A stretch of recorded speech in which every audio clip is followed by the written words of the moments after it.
자, 우리가 오전에 보지 않고 예수를 어떻게 믿을 수 있는가 그 부분에 대해서 이야기를 했었는데 좀 이해가 좀 안 되는 부분들이 있나요?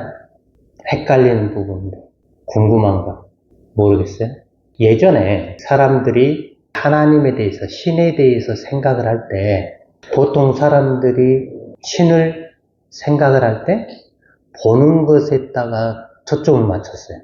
그래서 눈에 보이는, 그런데 우리 인간의 눈으로 보면은 이게 정확하지가 않잖아요. 직접 눈앞에서 봤어도 그게 불확실한 거예요.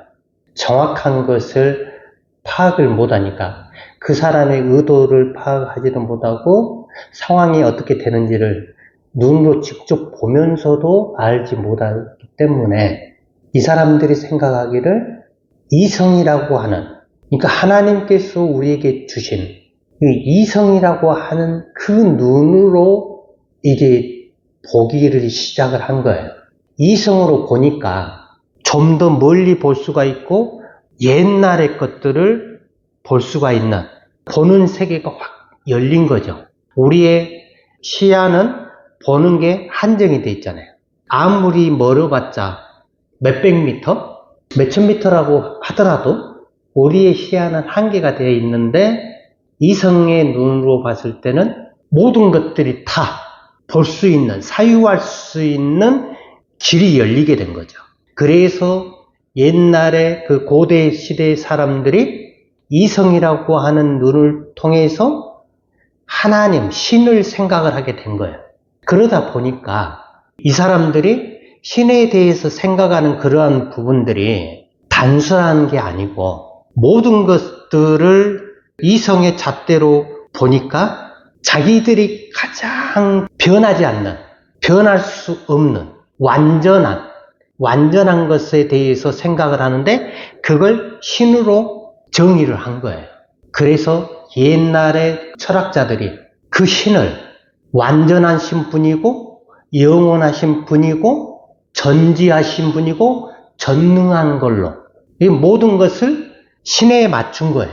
근데 우리가 지금 이야기하는 전지전능하신 하나님이라는 용어가 이미 철학자들을 통해서 나온 용어들이에요. 그게 기독교적인 용어가 아니에요. 그럼에도 불구하고 우리가 하나님을 향해서 말할 때 전지전능하신 하나님이란 단어를 쓰지요. 이미 철학자들이 사유했던 용어들이란 말이에요. 우리가 기독교가 철학하고 뗄래야 뗄 수 없는 그런 관계 속에 있는데 이게 처음에 틀을 잘 잡아야 되는데 기독교 신앙과 그 당시에 헬라 철학과 그 사상이 혼합되고 짬뽕이 된 거예요. 무슨 말이냐면 그때 당시에 기독교를 공격하는 세력들이 있었을 거 아니에요. 뭘로 공격을 했냐면은 헬라 철학으로 공격을 한 거예요. 그러니까 기독교 교부들이라고 하는 사람들이 그들의 그 공격에 맞서가지고 변호를 해야 되잖아요. 기독교를 변호를 해야 되잖아요. 근데 변호해야 하는데 용어를, 그 헬라 철학의 용어를 갖다가 그대로 가져와서 그걸로 변호를 할 수밖에 없었어요. 그렇게 되다 보니까 그게 기독교 안에 그대로 수용이 되어버려요. 기독교가 공인이 되고 난 이후에 이걸 버려야 되는데 이것을 철학적인 부분들을 버리지를 못한 거예요. 버리지 못했기 때문에 이게 언제까지 계속되어 버렸냐면은 종교 개혁 때까지 이게 완전히 굳어져 있는 거예요. 근데 종교 개혁을 하면서 루터나 칼빈 그런 사람들을 통해서 개혁을 하는데 그때 당시에 슬로건이 뭐냐면은 오직 성경으로, 오직 은혜로.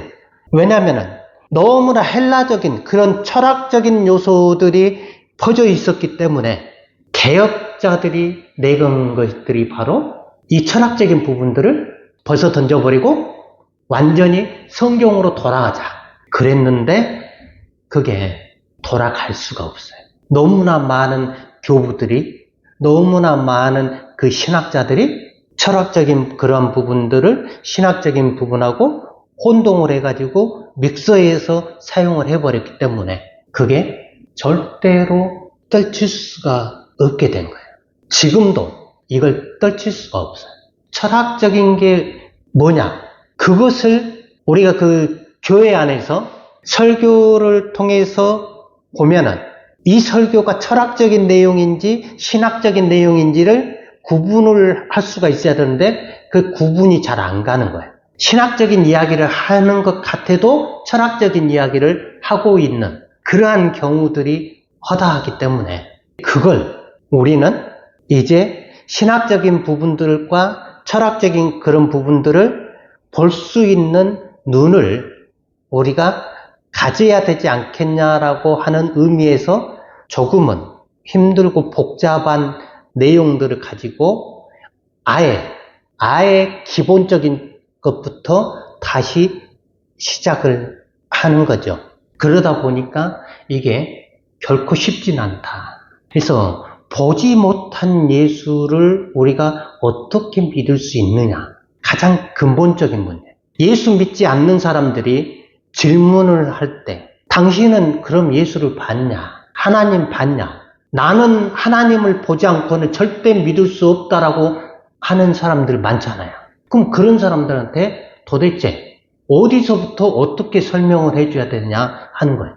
그럼 무작정 믿으라고 이야기하면 그 사람들이 믿을 수 있을까? 절대 불가능하다는 거죠. 설명을 아무리 해줘도 불가능하다. 근데 오전에 이야기했던 내용이 그 내용이에요. 우리가 어떻게 예수를 믿을 수 있냐는 거죠. 근데 그 이유가 의외로 간단해요. 뭐냐면은 예수라고 하는 그 이름, 그 단어를 들었을 때 우리 속에 있는 영원하신 그 하나님의 영이 움직이기 시작을 하신다라고 하는 거예요. 반응하기 시작을 한다는 거예요. 다른 거에는 반응을 안 해요. 오직 예수라고 하는 그 이름을 통해서 숨어져 있던 그 영이 반응해서 역사를 함으로 말미암아 이게 우리의 의식 속으로 나오는 거죠. 근데 우리의 의식 속으로 걸어 나오는데 우리가 가지고 있는 여러 가지 것들이 있잖아요. 우리 쭉 봐왔었지만은 우리의 의식 밑바닥에는 개인 무의식이라고 하는 리비도라고 하는 충동이라고 하는 그게 완전히 사로잡고 있다고 그랬죠. 그래서 하나님의 영이 걸어 나오는 길을 이것들이 꽉 막고 있어요. 막고 있으니까 이게 자기가 지금까지 배워왔던 그 지식, 교육, 환경, 사고 방식, 자기가 살아온 삶의 철학, 그리고 여러 가지 들었던 잡다한 모든 것들을 동원해서 하나님의 영이 나오는 그 길을 막아버려요. 그렇기 때문에 이 막아버리는 이들에 의해서 하나님의 영이 우리 의식 속으로 올라오지를 못하죠. 이거는 쉽게 이야기하면은 하나님께서 일들을 행하시는데 자기의 그 가지고 있는 자기 그 고유한 그것이 막아버리기 때문에 이 사람은 완전히 하나님의 일을 방해하는, 그래서 이 사람이 예수를 믿지 않는다라고 하는 것은 하나님을 배반하는, 하나님 앞에 정면으로 도전하는 그러한 일을 하게 되는 거예요. 그건 자기도 몰라. 근데 이들에게 하나님의 심판이 임한다라고 하는 거. 자기들은 그것이 하나님 앞에서 내가 착한 일하고 나쁜 짓도 안 하고 세상에서 사람들과의 관계 속에서도 정말 선한 일을 했는데 왜 내가 지옥을 가야 되냐? 그거는 다른 게 아니에요. 하나님을 거역하는, 그건 엄청나게 큰 죄이지요.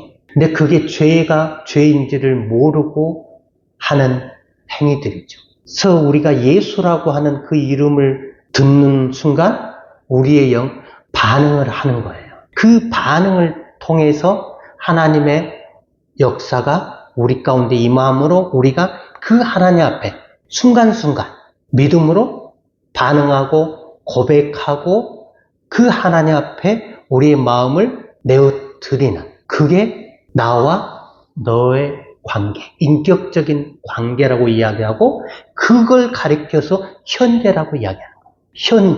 현재는 영원히. 그래서 하나님과 영원한 삶을 살 수 있는 것은 바로 현재밖에 없다. 자, 이게 이제 정리가 좀 돼야 돼요.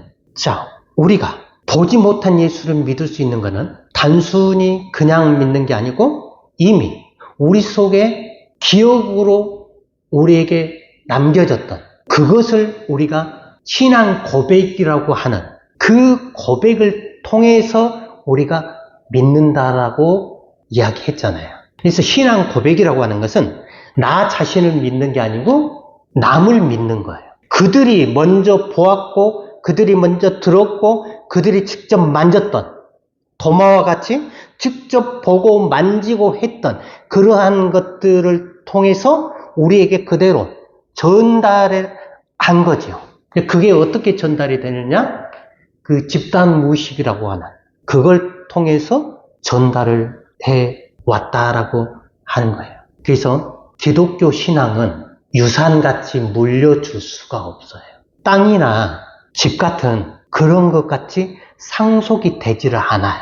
부모인 내가 믿는다고 해서 자식인 아이들이 믿을 수가 없어요. 이건 상속이 안 돼. 내가 믿는 것이고 그리고 내가 보려고 노력을 해야 되고 내가 하나님에 대해서 찾고 찾는 그러한 노력을 통해서 우리가 믿는 신앙의 그 크기를 키워가야 된다는 거예요. 내가 믿는 것이기 때문에 내가 확인하는 노력을 해야 돼요. 자연스럽게 부모님이 잘 믿어서 내가 믿을 수 있다? 그건 아니다. 절대로 이거는 믿음은 유산으로 승계가 되지 않는다라고 하는 거예요. 그렇게 승계가 된다라고 믿어버리면은 굳이 우리가 믿으려고 노력 안 해도 되겠죠. 근데 하나님과 우리의 관계는 1대1 관계, 나와 너와의 관계, 인격적인 관계. 그 관계가 깨져버리면은 항상 우리는 나와 그것과의 관계로 놓이게 되는 거예요. 그래서 그것은 생명이 없다겠죠.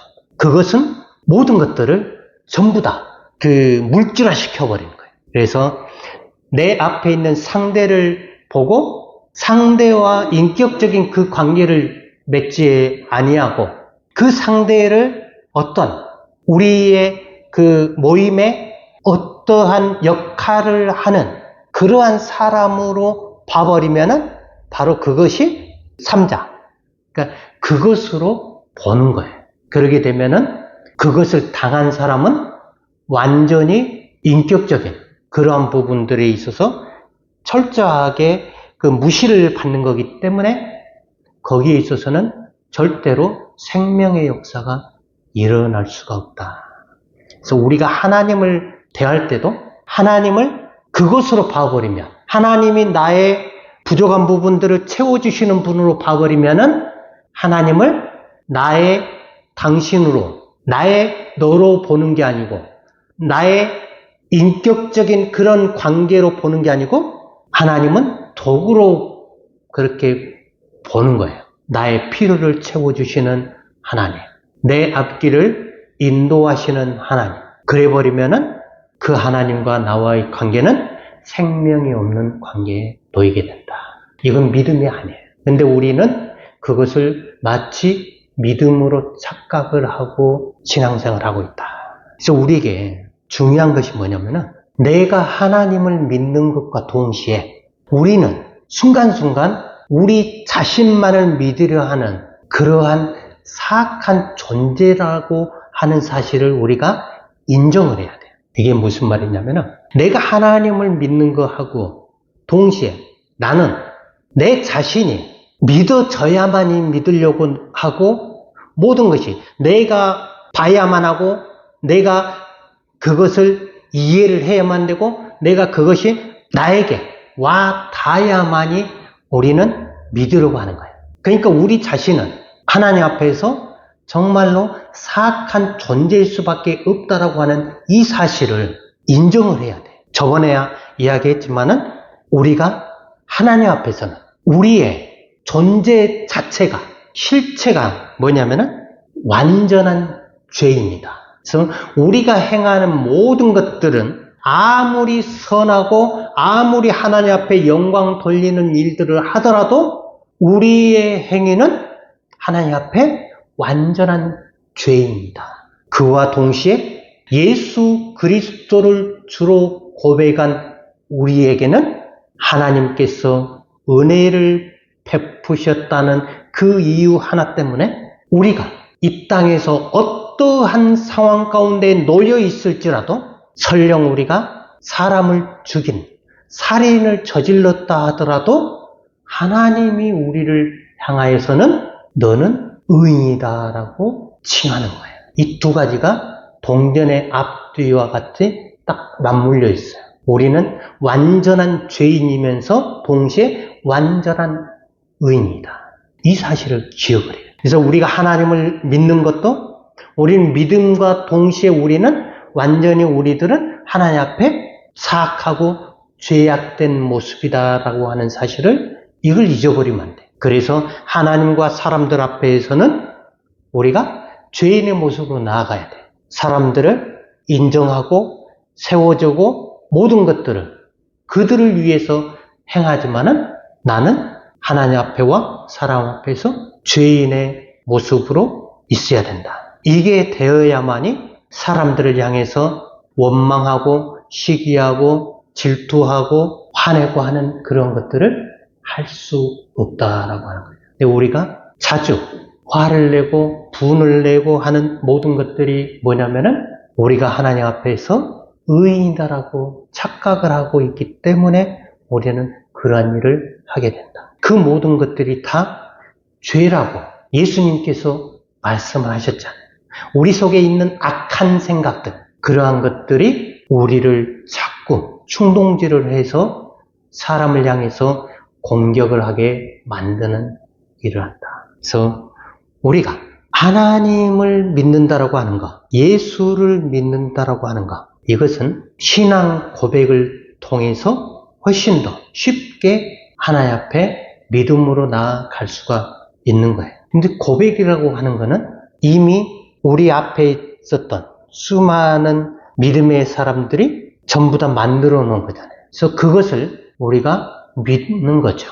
내가 그걸 믿으려고 한다면은 믿어져야만이 믿을 수가 있을 거 아니에요. 내가 봐야만이 믿을 수가 있는 거고, 그걸 하려면은 과학적으로 그게 증명이 될 때까지 우리는 무한한 시간 동안 기다려야 돼요. 왜? 안 믿어지니까. 그러나 고백이라고 하는 그걸 통해서 하나님 앞에 나아가 버리면은 쉽게 문제가 해결이 된다라고 하는 것이죠. 기독교 신앙은 철저하게 하나님이 살아계신다라고 하는 사실, 그 확실성에 기초한 신앙이다라고 하는 거예요. 나를 믿지 말고 상대를 믿을 때 우리는 그 확실성에 이를 수가 있다.